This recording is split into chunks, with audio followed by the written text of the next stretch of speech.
Hello from Kingfisher, Oklahoma. Today we're closing out Nehemiah, chapter 13, and then we're starting Esther in chapter 1.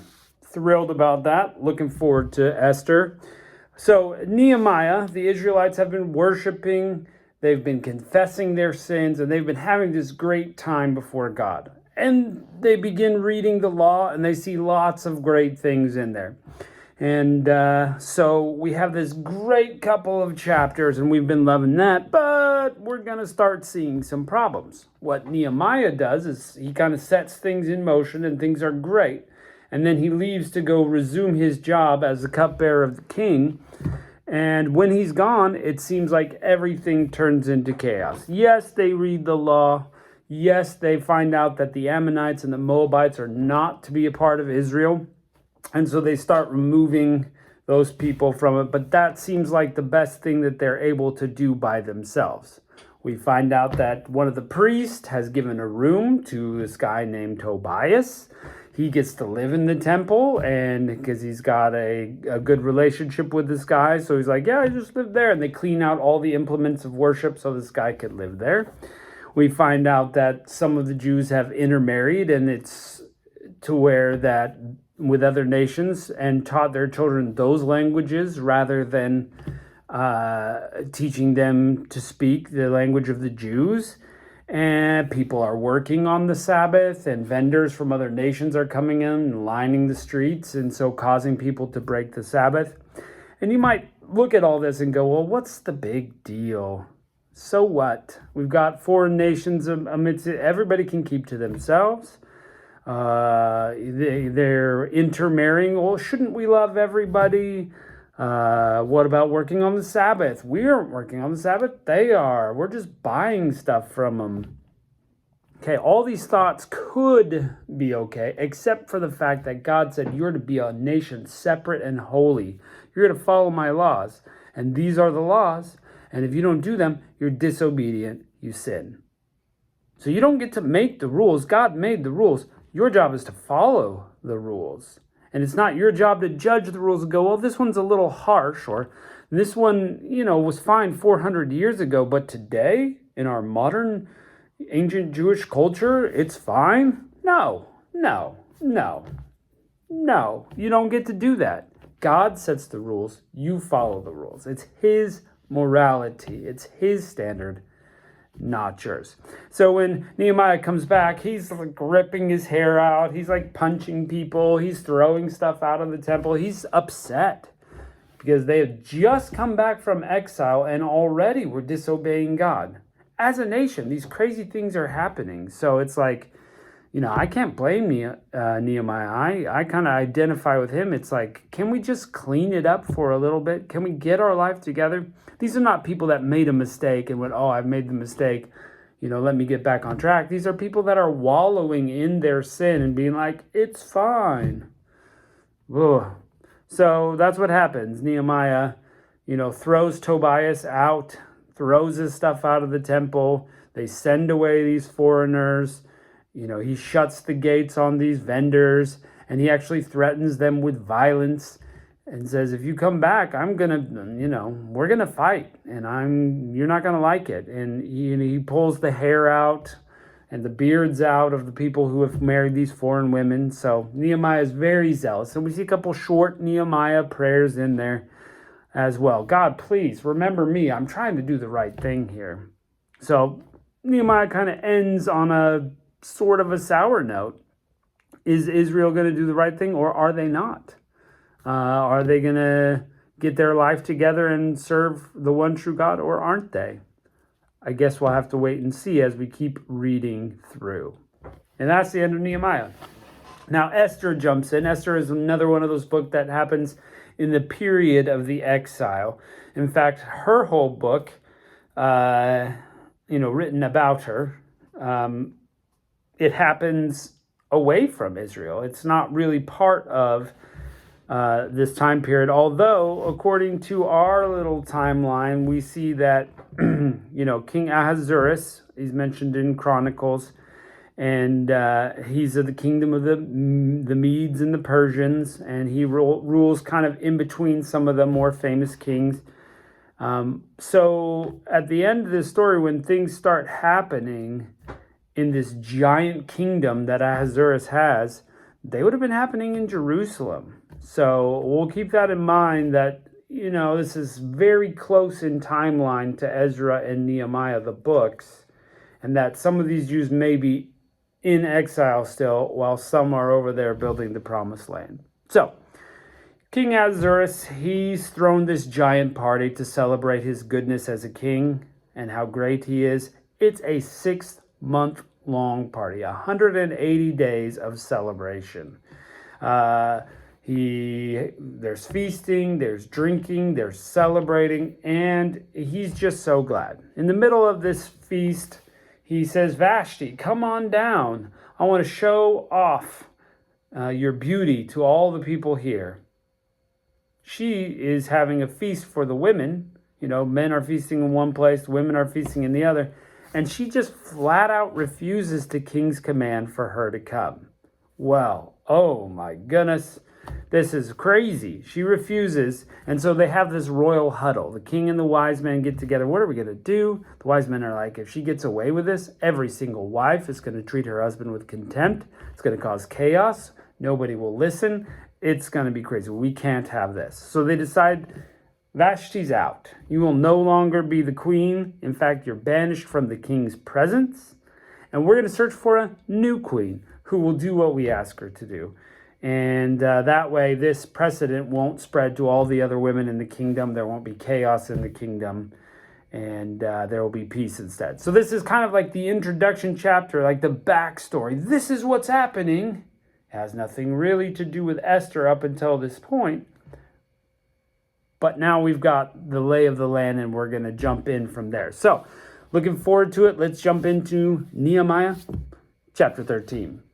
On that day, they read in the book of Moses in the audience of the people, and therein was found written that the Ammonite and the Moabite should not come into the congregation of God forever, because they met not the children of Israel with bread and with water, but hired Balaam against them that he should curse them.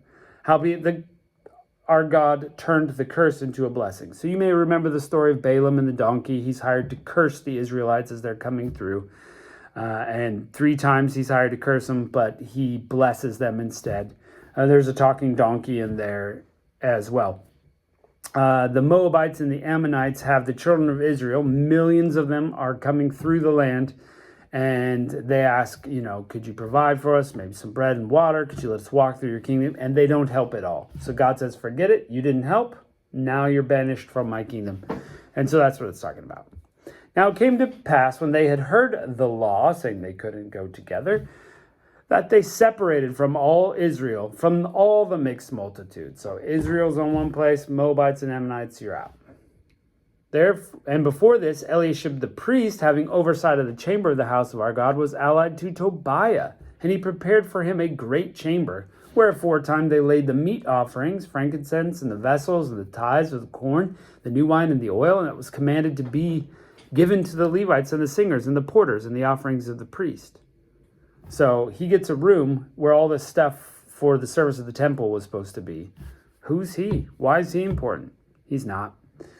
But in all this time was I not in Jerusalem. This is Nehemiah talking. For in the 32nd year of Artaxerxes, king of Babylon, I came to the king, and after certain days obtained I leave of the king. So he's been gone, and everything seems to go wrong. And I came to Jerusalem and understood the evil that Eliashib did for Tobiah in preparing for him a chamber in the courts of the house of God. It grieved me sore, therefore I cast forth all the household stuff of Tobiah out of the chamber. Then I commanded that they cleanse the chamber, and thither brought again all the vessels of the house of God with the meat offering and the frankincense. And I perceived that the portions of the Levites had not been given to them, for the Levites and the singers that did the work, where everyone fled to his own field. So Levites have left, they're not getting their share. Things have gone crazy in the temple because people just aren't there to do the work, because they're not getting their due. Pull out your hair. It was fine when I left, people. Can't we keep this house clean for 5 minutes? Then contend I with the rulers and said, why is the house of God forsaken? And I gathered them together and set them in their place. Then brought all Judah the tithe of the corn and the new wine and the oil unto the treasuries.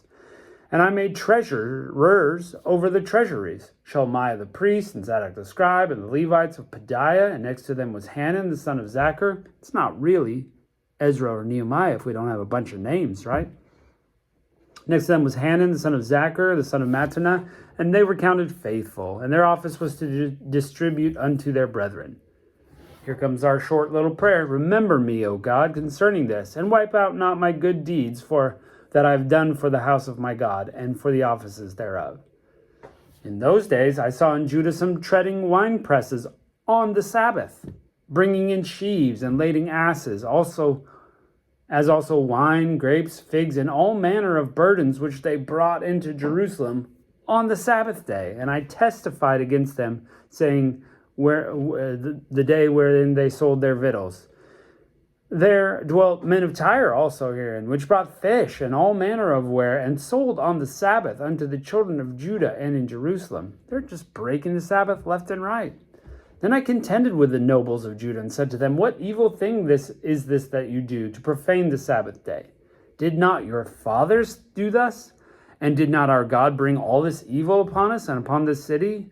Yet you bring more wrath upon Israel by profaning the Sabbath. They haven't been out of exile that long. Maybe only a couple of years, and now they're already breaking the Sabbath. It's like, come on, man. We just went over this. Why are you doing this to us? And it came to pass that when the gates of Jerusalem began to be dark before the Sabbath, I commanded the gates should be shut, and they should charge to not be opened till after the Sabbath.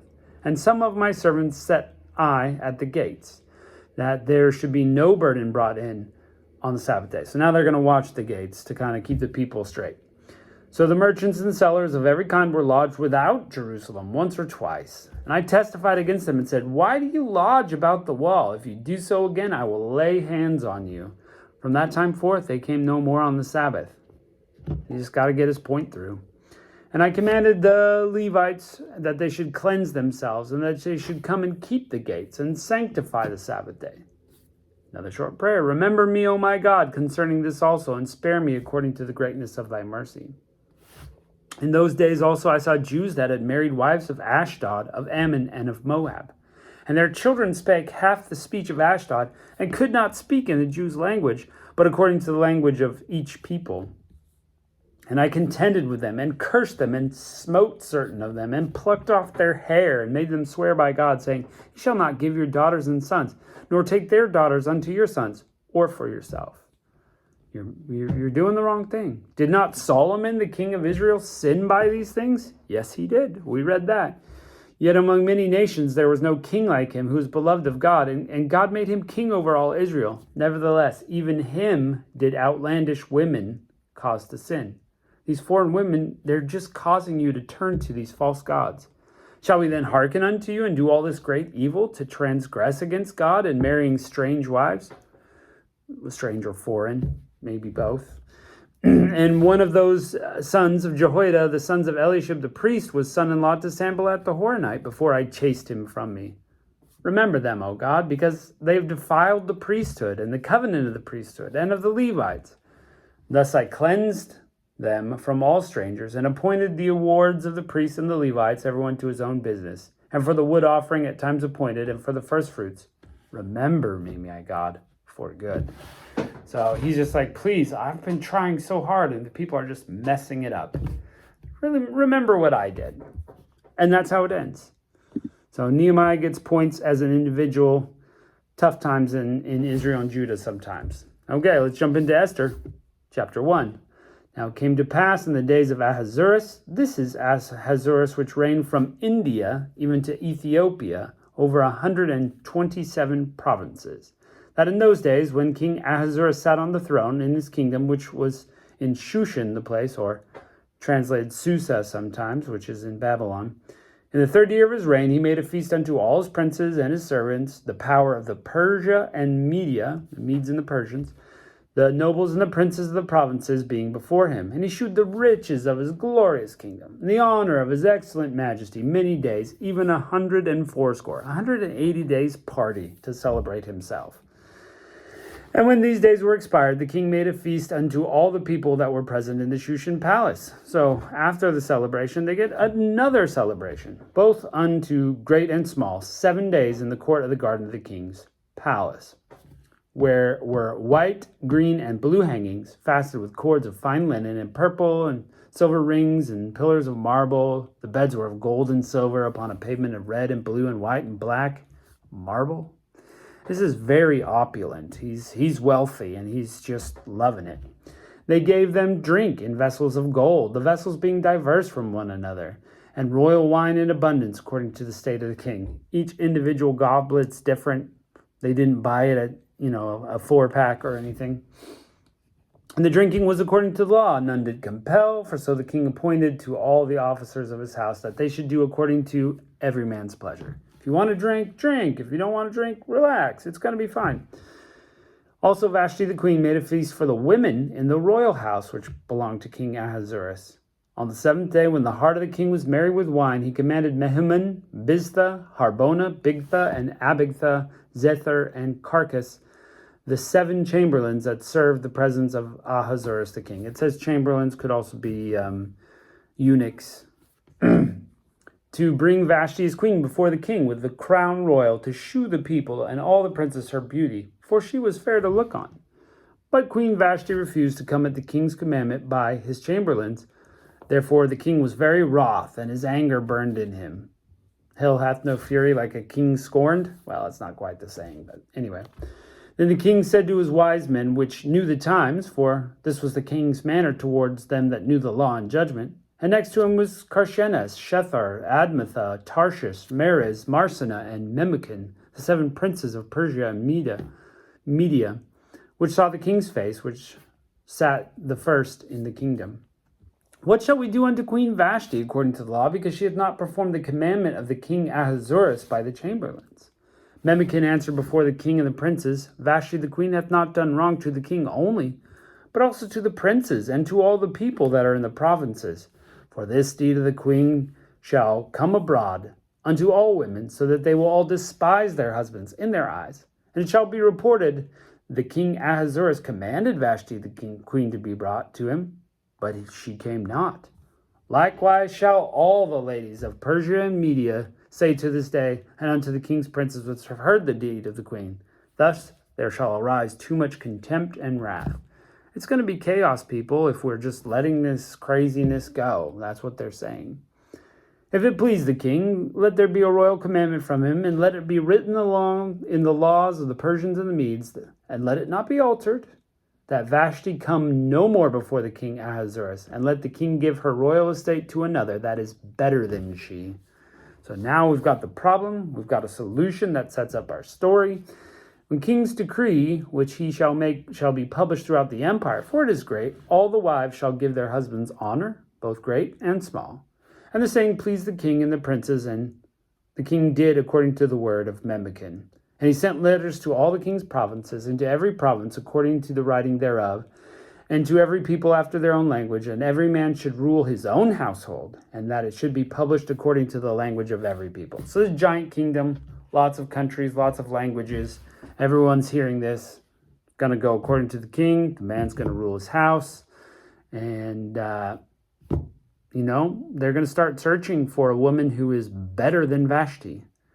Don't know who that's going to be. Spoilers. Esther. But anyway, so we've got that set up. And it should be interesting. Also, just a side note, I believe that the name of God is not mentioned at all in the book of Esther. He's alluded to, and their faith is alluded to, but there's no reference to Yahweh in this book. So, interesting. You don't have to say it specifically, but this book is about God and his providence. So we're going to see how this goes as we continue. Thanks for joining us. We'll catch you next time.